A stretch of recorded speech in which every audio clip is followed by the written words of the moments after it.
So I want you to be the judge because I'm going to be comparing images that I shot on the Sony A7S III and the iPhone 16 Pro Max, and at the end I'll be revealing what camera was used for what shots.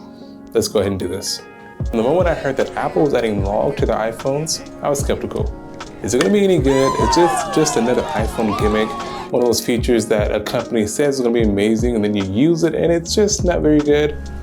Or, on the other hand, could it be amazing? I was sure of one thing. There's absolutely no way the iPhone could be on par with my professional camera. Could it? So I decided to put to the test to answer the question that I have, and likely the question that brought you to this video.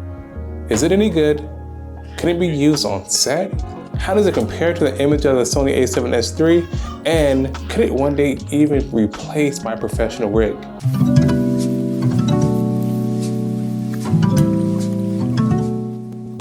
Wanted to have as close as manual controls without adding too much to the iPhone. So I used the Blackmagic camera app, shooting in 24 frames per second. Apple log 422 10-bit, and I also shot this with the second to the highest setting because honestly, they look pretty comparable to me and I didn't want to pay an arm and leg for the next storage on Apple's iPhone 16 Pro Max. And sorry if you hear noise in the background, I'm a dad of 3 boys and they're constantly playing.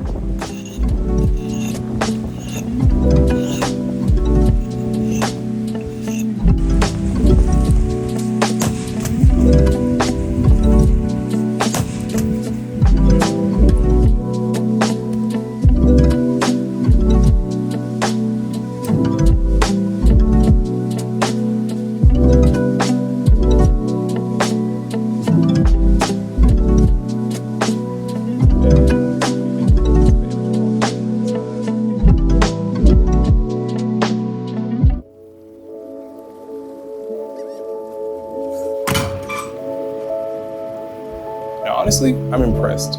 I went to this not really knowing what to expect as far as image quality, and I can honestly say the iPhone 16 Pro Max has an image that's up to par and even grades like S-Log footage from the Sony A7S III.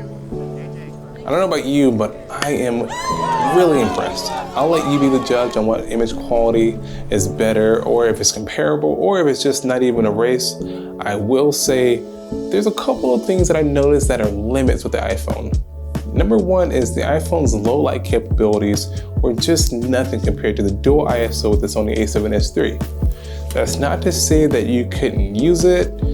If you absolutely have to, go ahead, but you can guarantee that you're gonna get better image quality in low light with the Sony A7S III. Next, let's talk about times that I was able to use the iPhone in places that I otherwise would not have been able to get the shot at all.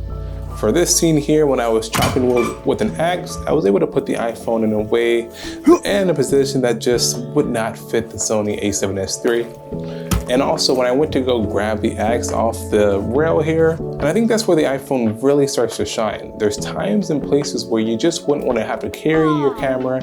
You might get kicked out for having such big gear, or you just really don't want to have to lug it all around. The iPhone is a great alternative to be able to get a great image quality without a heavy load and something you have to carry around.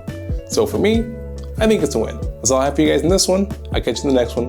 Peace.